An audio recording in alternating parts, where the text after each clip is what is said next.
and it went pop, pop, pop, pop, pop, just like that. And then everything went out again.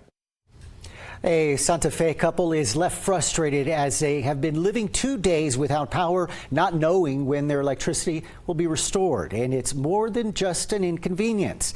Let's go now to Alika Medina. She joins us live in the newsroom tonight. Alika, this couple is not alone. We've heard from people all day and across the state. Thousands are still feeling the effects of no power. More than 5,000 PNM customers, Paulo, still don't have power. Well, the man who terrorized the Muslim community in the city of Albuquerque 2 summers ago will spend the rest of his life behind bars. Muhammad Syed learned his fate today inside an Albuquerque courtroom. Syed randomly targeted and killed 3 Muslim men in the summer of 2022.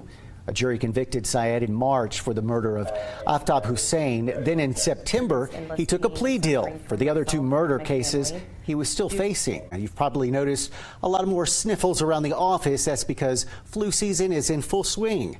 Monica Logroño joins us now in the studio. Now, she's been talking and taking a look at the data. And Monica, after COVID-19 pandemic, it's not just the flu that we need to watch out for. That's exactly right, Paulo. But the good news is cases aren't too bad. Good evening, everyone. It's Paulo Salazar with KOB4 News. Tonight, a flight carrying the remains of U.S. Navy seamen who perished in the attacks at Pearl Harbor. After 83 years, his remains finally make it home. We've got that story coming up tonight on the One moment, and then fighting for his life the very next. Brian Peterson never knew what hit him last holiday season. Peterson died at the hospital, and today a judge sentenced 63-year-old Mark Castello to 15 years for it. KOB4 was inside the courtroom for that decision, and Paulo Salazar joins us now. So, Paulo, Peterson's family was also in court today. Any sense of justice for them? Well, Tessa, in short, no. The family doesn't feel justice was served in this case. They are happy, however, that Mark Castello who was charged in this case, will spend some time behind bars. Castello's primary charge is homicide by vehicle, a second-degree felony, because he was drunk and high at the time. Prosecutors reached a plea deal, getting the max of 15 years, with 10 years to be served behind bars and 5 years suspended to be served on probation. Now, family members were able to speak before the sentencing. Peterson's daughter spoke directly to Castello himself, saying how his actions destroy their family and holidays will never be the same. She doesn't believe justice was served. Justice was not served. They don't deem DWI cause homicide. Now, Peterson's family emphasized today the impact of the families involved is felt forever.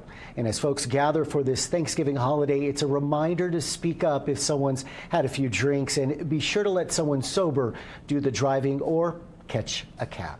Hey everyone, it's Paulo Salazar for KOB4 News. We're just wrapping up our live hit for the night beat.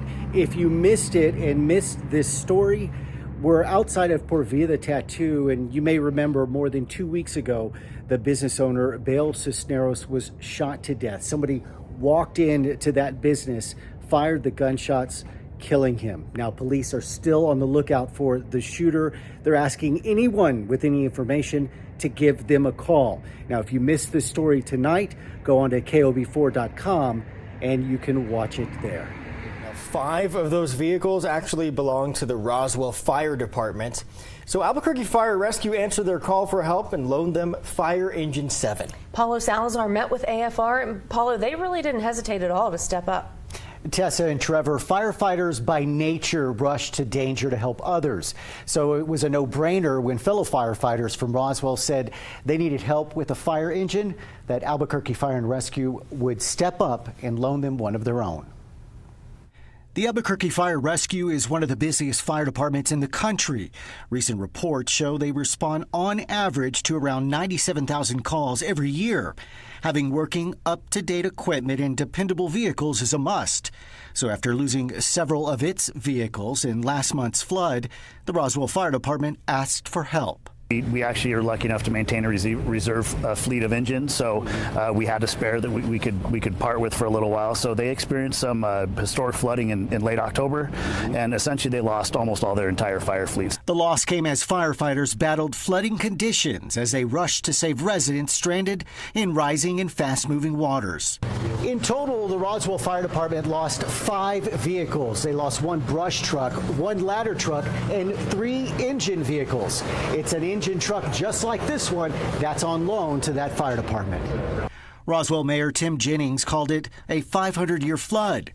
The Federal Emergency Management Agency has estimated damages to top $500 million. To replace a ladder truck, we're looking at almost $2 million nowadays. For an engine truck, you're looking at about $1 million, and then a Type 6 brush truck, you're looking at $350,000. So the dollar amount is huge. For the fire department to replace what was lost, they're looking at millions of dollars. Federal funds have been applied for, and a disaster was declared for the state. But it takes time for those funds to come in, and even longer for trucks they need to roll into town. Even if you order a truck today, you're looking at a 24-month lead time to actually deliver it. Other departments across the area, like AFR, have also stepped in to help. But now, when an emergency call goes out, the Roswell Fire Department has a new engine rolling into town to help. And Albuquerque Fire Rescue uses a vehicle in its fleet for about 8 years before replacing it. And if it's still in good working condition, it'll be added to its reserve fleet. That's how they were able to help in this situation.